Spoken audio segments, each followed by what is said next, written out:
আজকে আমরা এই চিপসটাকে শসা পেঁয়াজ লঙ্কা দিয়ে মাখবো এবং খাবো আর তোমাদেরকে রিভিউ দেবো। তো চলো, এই মাখাটা বাইরে 100 টাকা বিক্রি হয়, তো আমরা দেখবো বাড়িতে করে আমাদের কত টাকা খরচ হলো।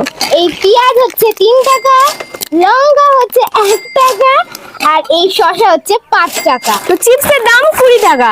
তো এগুলো দিয়ে আমাদের মাখানো হবে। চলো বন্ধুরা, এবার এক এক করে এগুলো ধুয়ে নিই।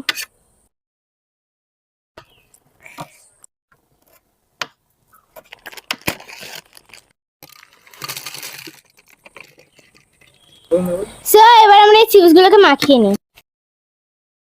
চলো বন্ধুরা, আমরা আগে টেস্ট করে দেখি। মোটামুটি লাগছে টেস্ট। আমার মোটামুটি এর থেকে প্লেন খাওয়াটাই বেশি ভালো লাগে বোধহয়। তো বন্ধুরা, বাড়িতে করতে কত টাকা খরচা হয়েছে সেটা তোমরা সবাই কমেন্টে জানাও। যদি তোমরা আরো ভিডিও পেতে চাও তো তার জন্য তোমরা কি করবে? Like and subscribe and share comment করে দিও। বাই।